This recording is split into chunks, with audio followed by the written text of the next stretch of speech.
Hello, കടയിൽ നിന്ന് വാങ്ങുന്ന അതേ ടേസ്റ്റിൽ അല്ലെങ്കിൽ അതിലും ടേസ്റ്റിൽ നമുക്ക് സമൂസ വീട്ടിൽ തന്നെ ഉണ്ടാക്കിയെടുത്താലോ?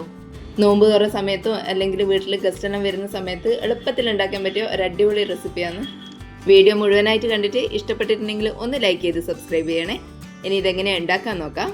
അതിന് വേണ്ടിയിട്ട് ഒരു പാത്രം ഒന്ന് ചൂടായി വരുമ്പോൾ അതിൻ്റെ അകത്തേക്ക് ഒരു 1/4 കപ്പ് അളവിൽ ഓയിൽ ഒഴിച്ചു കൊടുക്കുന്നുണ്ട്. ഇനി ഓയിലൊന്ന് ചൂടായി വരുമ്പോൾ അതിൻ്റെ അകത്തേക്ക് ഇഞ്ചിയും വെളുത്തുള്ളിയും പച്ചമുളകും കൂടി ചതച്ചെടുത്തത് ചേർത്ത് കൊടുക്കുന്നുണ്ട്. ഇതിൻ്റെ ഒരു പച്ചമണെല്ലാം മാറി വരുന്നവരെ എണ്ണയിലിട്ടിട്ട് നന്നായിട്ടൊന്ന് വഴറ്റിയെടുക്കാം.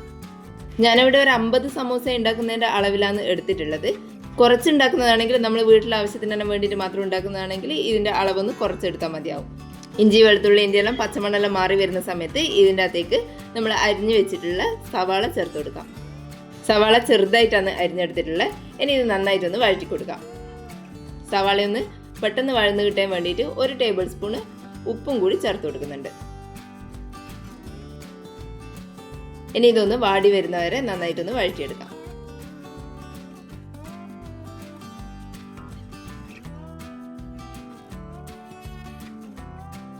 സവാളയെല്ലാം ഒന്ന് വഴന്നിട്ട് ഇതുപോലെ ഒന്ന് സോഫ്റ്റ് ആയിട്ട് വന്നിട്ടുണ്ട്. അധികം കളറൊന്നും മാറേണ്ട ആവശ്യമില്ല. ഇതുപോലെ ഒന്ന് സോഫ്റ്റ് ആയിട്ട് വന്നാൽ മാത്രം മതി. ഇനി ഇതിൻ്റെ അകത്തേക്ക് വെജിറ്റബിൾസ് ചേർത്ത് കൊടുക്കാം. ക്യാരറ്റ് എടുത്തിട്ടുണ്ട്. ക്യാരറ്റ് ഇതുപോലെ തിന്നായിട്ടാണ് കട്ട് ചെയ്തെടുത്തിട്ടുള്ളത്. ഇതുപോലെ കട്ട് ചെയ്യുന്ന സമയത്ത് പെട്ടെന്ന് വെന്ത് കിട്ടുകയും ചെയ്യും. കഴിക്കുന്ന സമയത്ത് നല്ല ടേസ്റ്റും ആയിരിക്കും. ഇനി ഇതിൻ്റെ അകത്തേക്ക് ഉരുളക്കിഴങ്ങ് ചേർത്ത് കൊടുക്കാം. ഉരുളക്കിഴങ്ങും ക്യാരറ്റ് കട്ട് ചെയ്ത പോലെ തന്നെയാണ് കട്ട് ചെയ്തെടുത്തിട്ടുള്ളത്. വളരെ തിന്നായിട്ട് ഇതുപോലെ കട്ട് ചെയ്തെടുത്തിട്ടുണ്ട്. ഇതുപോലെ കട്ട് ചെയ്തെടുത്തതിന് ശേഷം ഉപ്പിട്ടിട്ട് കുറച്ച് നേരം വേവിച്ചെടുത്തിട്ടുള്ള ഉരുളക്കിഴങ്ങാണ് ഇത്. ഉരുളക്കിഴങ്ങ് വെന്ത് കിട്ടാൻ കുറച്ചധികം സമയം വേണ്ടി വരും. അതുകൊണ്ട് വേവിച്ചിട്ട് തന്നെ ഇതിനകത്തേക്ക് ചേർത്ത് കൊടുക്കാം. ഇനി ഇതിൻ്റെ അകത്തേക്ക് 1 കപ്പ് ബീൻസ് ചേർത്ത് കൊടുക്കുന്നുണ്ട്. ചെറുതായിട്ട് അരിഞ്ഞിട്ട് ചേർത്ത് കൊടുക്കാം. ഇനി ഇതിൻ്റെ അകത്തേക്ക് അതേപോലെ തന്നെ അരിഞ്ഞെടുത്തിട്ടുള്ള കാബേജ് ചേർത്ത് കൊടുക്കുന്നുണ്ട്. പിന്നെ ഉപ്പ് ഇട്ടിട്ട് വേവിച്ചെടുത്തിട്ടുള്ള ഗ്രീൻ പീസ് ചേർത്ത് കൊടുക്കാം. ഇനി എല്ലാം കൂടി നന്നായിട്ടൊന്ന് വഴറ്റിയെടുക്കാം. ഇതെല്ലാം കൂടി നന്നായിട്ടൊന്ന് മിക്സ് ആകുന്ന വരെ വഴറ്റി കൊടുത്താൽ മതിയാവും. നമ്മൾ സവാള വഴറ്റിയെടുക്കുന്ന സമയത്ത് 1 ടേബിൾ സ്പൂൺ ഉപ്പിട്ട് കൊടുത്തിട്ടുണ്ട്. പിന്നെ ഉരുളക്കിഴങ്ങും ഗ്രീൻ പീസും ഓൾറെഡി ഉപ്പിട്ടിട്ടാണ് വേവിച്ചെടുത്തിട്ടില്ല. അതുകൊണ്ട് ഇതിൻ്റെ അകത്തേക്ക് ഇനി വേറെ ഉപ്പ് ചേർക്കേണ്ട ആവശ്യം ഉണ്ടാവില്ല. ഇതെല്ലാം കൂടി വെന്ത് വരുമ്പോഴേക്കും എല്ലാ കഷ്ണങ്ങളിലും ഉപ്പ് പിടിച്ചിട്ടുണ്ടാവും. എല്ലാം കൂടി മിക്സ് ചെയ്തെടുത്തതിന് ശേഷം ഒരു 5 മിനിറ്റ് വരെ അടച്ച് വെച്ചിട്ടൊന്ന് വേവിച്ചെടുക്കാം. ലോ ഫ്ലെയിമിൽ വെച്ചിട്ട് വേണം വേവിച്ചെടുക്കാൻ വേണ്ടിയിട്ട്. നമ്മൾ ഇതിൻ്റെ അകത്ത് വെള്ളമൊന്നും ഒഴിച്ചു കൊടുക്കുന്നില്ല. ഇതിൻ്റെ ആവി കൊണ്ട് തന്നെ ഇത് നന്നായിട്ടൊന്ന് വെന്ത് കിട്ടും. 5 മിനിറ്റ് ആയിട്ടുണ്ട്. അടപ്പ് തുറന്നിട്ട് ഒന്ന് ഇളക്കിയിട്ട് കൊടുക്കാം. നമ്മൾ ഇട്ട് കൊടുത്തിട്ടുള്ള പച്ചക്കറികളെല്ലാം നന്നായിട്ടൊന്ന് വെന്ത് വന്നിട്ടുണ്ട്. എല്ലാം ചെറുതായിട്ട് മുറിച്ചെടുത്തുകൊണ്ട് പെട്ടെന്ന് വെന്ത് വരും. ഇനി ഇതിൻ്റെ അകത്തേക്ക് പൊടികൾ ചേർത്ത് കൊടുക്കാം. ഞാനിവിടെ 3 ടേബിൾ സ്പൂൺ കാശ്മീരി മുളക് ചേർത്ത് കൊടുക്കുന്നുണ്ട്. കാശ്മീരി മുളക് തന്നെ ചേർത്ത് കൊടുക്കാൻ നോക്കാം. സാധാരണ മുളക് പൊടി ഇത്ര ചേർക്കുമ്പോഴേക്കും നല്ല എരിവ് വരും. നമ്മൾ ഇതിൻ്റെ കൂടെ പച്ചമുളകും കുരുമുളക് പൊടിയും എല്ലാം ഇട്ട് കൊടുക്കുന്നതാണ്. അതുകൊണ്ട് എരിവ് കുറച്ച് കുറയ്ക്കാൻ വേണ്ടിയിട്ട് കാശ്മീരി മുളക് തന്നെ ചേർത്ത് കൊടുക്കാം. ഇനി ഇതിൻ്റെ അകത്തേക്ക് 2 ടേബിൾ സ്പൂൺ ഗരം മസാല ഇട്ട് കൊടുക്കുക. അതിൻ്റെ കൂടെ തന്നെ 1 ടേബിൾ സ്പൂൺ കുരുമുളക് പൊടി ഇട്ട് കൊടുക്കുക. പിന്നെ ഒരു 1/2 ടേബിൾ സ്പൂൺ മഞ്ഞൾപ്പൊടി കൂടി ഇട്ട് കൊടുക്കുന്നുണ്ട്. ഞാനിവിടെ ഉണ്ടാക്കുന്ന ക്വാണ്ടിറ്റി കൂടുതലായതുകൊണ്ടാണ് കൂടുതൽ പൊടികൾ ചേർത്ത് കൊടുക്കുന്നത്. കുറച്ചാണ് ഉണ്ടാക്കുന്നതെങ്കിൽ അതിനനുസരിച്ചിട്ട് പൊടികൾ ചേർത്ത് കൊടുത്താൽ മതിയാവും. ഇനി ഇതെല്ലാം കൂടി നന്നായിട്ടൊന്ന് മിക്സ് ചെയ്തെടുക്കുക. പൊടികളെ പച്ചക്കുത്തെല്ലാം മാറി വരുന്നവരെ നന്നായിട്ടൊന്ന് വഴറ്റിയെടുക്കാം. ലോ ഫ്ലെയിമിൽ വെച്ചിട്ട് തന്നെയാണ് ഇത് വഴറ്റിയെടുക്കുന്നത്. ഫ്ലെയിം കൂട്ടി വെച്ച് കഴിഞ്ഞാൽ പൊടികൾ പെട്ടെന്ന് കരിഞ്ഞു പോവുകയും അതിൻ്റെ ഒരു കുത്തൽ മണം ഉണ്ടാവുകയും ചെയ്യും. അതുകൊണ്ട് ലോ ഫ്ലെയിമിൽ വെച്ചിട്ട് തന്നെ ഇതൊന്ന് വഴറ്റിയെടുക്കാം. എല്ലാ വെജിറ്റബിളിലും ഈ പൊടികളെല്ലാം മിക്സ് ആകുന്നവരെ നന്നായിട്ടൊന്ന് ഇതുപോലെ വഴറ്റിയെടുക്കാം.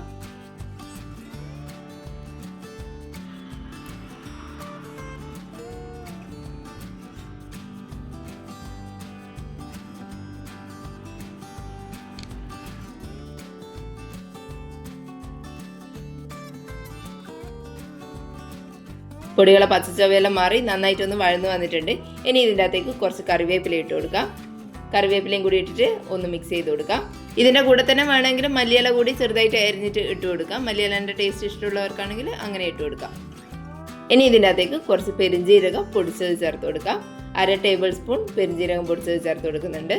പൊടിയില്ലെങ്കിൽ ഒന്ന് ചതച്ചെടുത്തിട്ട് ഇട്ട് കൊടുത്താലും മതിയാവും. ഇനി ഇതെല്ലാം കൂടി നന്നായിട്ടൊന്ന് മിക്സ് ചെയ്തെടുക്കാം.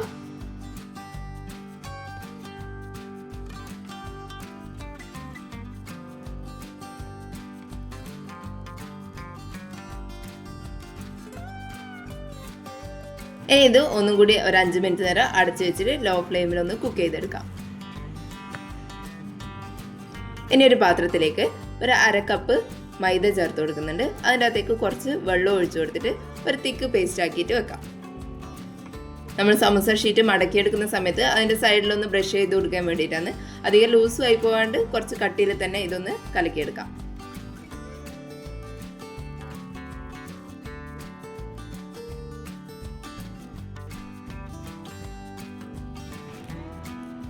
അപ്പോഴേക്കും നമ്മളെ മസാലയെല്ലാം നന്നായിട്ട് കുക്കായിട്ട് വന്നിട്ടുണ്ട്.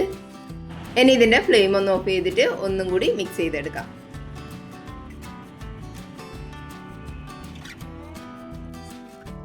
ഇനി ഒരു പാത്രത്തിൽ കുറച്ച് ഓയിലൊന്ന് ചൂടാകാൻ വേണ്ടിയിട്ട് വെക്കുക. നമ്മൾ സമൂസ ഫ്രൈ ചെയ്യാൻ വേണ്ടിയിട്ട് എടുത്ത ഓയിലായാലും മതിയാവും.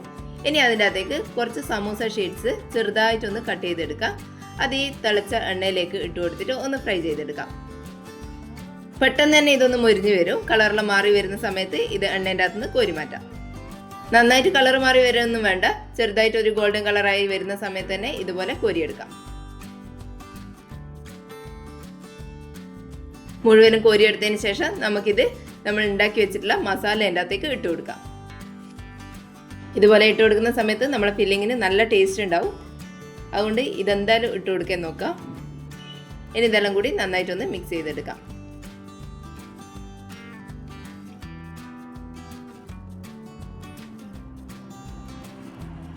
ഇനി നമുക്ക് സമൂസ ഷീറ്റ് എടുക്കാം. ഇത് കടയിൽ നിന്ന് വാങ്ങിയിട്ടുള്ള ഷീറ്റാണ്. വീട്ടിൽ തന്നെ വേണ്ടിക്കലും ഉണ്ടാക്കിയെടുക്കാം. ഇനി ഇതുപോലെ ഒരു ഭാഗത്തേക്കൊന്ന് മടക്കി കൊടുക്കാം. നമ്മൾ ഇതുപോലെ മടക്കിയെടുക്കുന്ന സമയത്ത് ചെറിയൊരു ഭാഗം പുറത്തേക്ക് വരുന്ന വിധത്തിൽ വേണം മടക്കിയെടുക്കാൻ വേണ്ടിയിട്ട്. ഇനി ഇതിൻ്റെ മേലെ നമ്മൾ കലക്കി വെച്ചിട്ടുള്ള മൈദേൻ്റെ മിക്സ് ഇതുപോലെ ഒന്ന് ബ്രഷ് ചെയ്ത് കൊടുക്കാം. ഇനി ഇതുപോലെ ഒന്നും കൂടി മടക്കിയെടുക്കാം. ഇതുപോലെ പോക്കറ്റ് പോലെ ചെയ്തെടുത്തതിന് ശേഷം ഇതിൻ്റെ അകത്തേക്ക് നമുക്ക് ഫില്ലിങ് നിറച്ചു കൊടുക്കാം. ഫില്ലിങ് കുറച്ച് മാത്രം ഇട്ട് കൊടുത്താൽ മതി. ഒരു 1-1.5 ടേബിൾ സ്പൂണ് ഓളം ഇട്ട് കൊടുത്താൽ തന്നെ ഇതിൻ്റെ അകത്തേക്ക് നിറയുന്ന വിധത്തിലാവും. ഒരുപാട് കുത്തി നിറച്ചിട്ട് കൊടുത്തു കഴിഞ്ഞാൽ നമുക്കിത് മടക്കിയെടുക്കാനും ബുദ്ധിമുട്ടായിരിക്കും. അതുകൊണ്ട് ഒരേ ലെവലിൽ ഇതുപോലെ ഫില്ലിങ് വെച്ച് കൊടുക്കാം. ഇനി ഇതിൻ്റെ ബാക്കി വരുന്ന ഭാഗത്തു കൂടി നമ്മൾ മൈദേൻ്റെ മിക്സ് ഒന്ന് ബ്രഷ് ചെയ്ത് കൊടുക്കാം.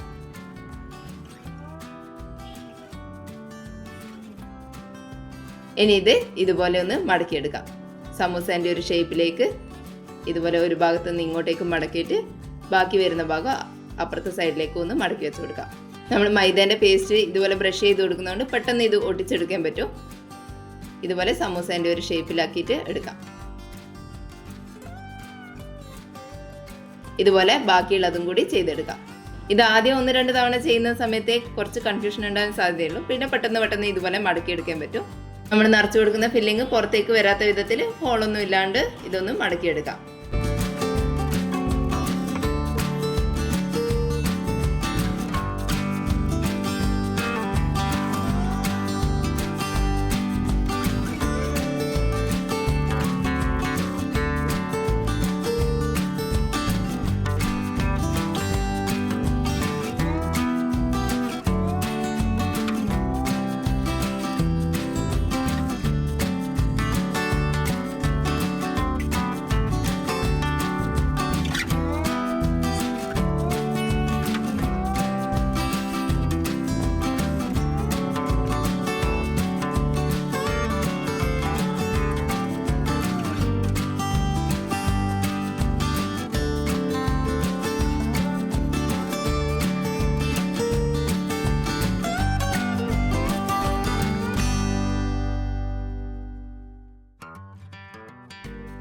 ഇതുപോലെ മുഴുവനും ചെയ്തെടുത്തിട്ടുണ്ട്. ഇനി നമുക്കിതൊന്ന് ഫ്രൈ ചെയ്തെടുക്കാം. ഇതിന് വേണ്ടിയിട്ട് ഓയിലൊന്ന് ചൂടാകാൻ വേണ്ടിയിട്ട് വെക്കുക. നന്നായിട്ട് ചൂടായതിന് ശേഷം കുറച്ചൊന്ന് ഫ്ലെയിം കുറച്ച് വെച്ച് കൊടുക്കുക. എന്നിട്ട് നമ്മൾ ഉണ്ടാക്കി വെച്ചിട്ടുള്ള സമൂസ ഇതിൻ്റെ അകത്തേക്ക് ഇട്ട് കൊടുക്കാം.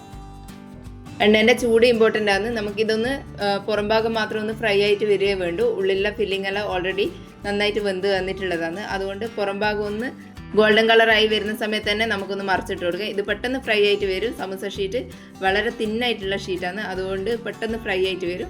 ഫ്ലെയിം ഹൈയിൽ വെച്ചിട്ട് അതേപോലെ തന്നെ ഇട്ട് കൊടുക്കാനും പാടില്ല. നല്ല ചൂടുണ്ടാവണം. എന്നിട്ട് ഫ്ലെയിം ഒന്ന് കുറച്ച് വെച്ച് കൊടുത്തതിന് ശേഷം വേണം സമൂസ ഇട്ട് കൊടുക്കാൻ വേണ്ടിയിട്ട്. അല്ലെങ്കിൽ പുറം ഭാഗം കരിഞ്ഞു പോകും. ഇതുപോലെ 2 ഭാഗവും പെട്ടെന്ന് തന്നെ കളർ മാറി വരും. അപ്പോൾ തന്നെ എണ്ണേൻ്റെ അകത്തുനിന്ന് കോരി മാറ്റാം. ഇതുപോലെ ബാക്കിയുള്ളതും കൂടി ഫ്രൈ ചെയ്തെടുക്കാം.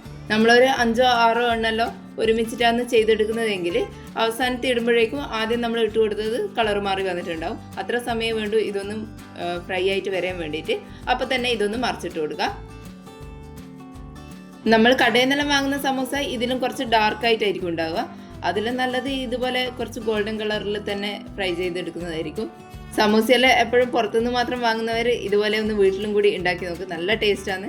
നമുക്ക് ഇഷ്ടമുള്ള പോലെ വെജിറ്റബിൾസും ചേർത്ത് കൊടുക്കാം. പുറത്തുനിന്നെല്ലാം വാങ്ങുന്നതിനെക്കാട്ടിലും ടേസ്റ്റിൽ നമുക്ക് നമ്മുടേതായ രീതിയിൽ ഇത് വീട്ടിൽ തന്നെ ചെയ്തെടുക്കാനും പറ്റും. വെജിറ്റബിൾ സമൂസ മാത്രമല്ല, ചിക്കൻ വെച്ചിട്ടോ ബീഫ് വെച്ചിട്ടോ എല്ലാം നമുക്ക് ഇതുപോലെ മസാല ഉണ്ടാക്കി എടുത്തിട്ട് ഇതുപോലെ സമൂസ ചെയ്തെടുക്കാൻ പറ്റും. നല്ല ടേസ്റ്റാണ്. ഇതുവരെ ആരെങ്കിലും ചെയ്യാത്തതുണ്ടെങ്കിൽ എന്തായാലും ഒന്ന് ചെയ്ത് നോക്കണേ. വീഡിയോ കണ്ടിട്ട് ഇഷ്ടപ്പെട്ടിട്ടുണ്ടെങ്കിൽ ഒന്ന് ലൈക്ക് ചെയ്ത് സബ്സ്ക്രൈബ് ചെയ്യണേ. താങ്ക്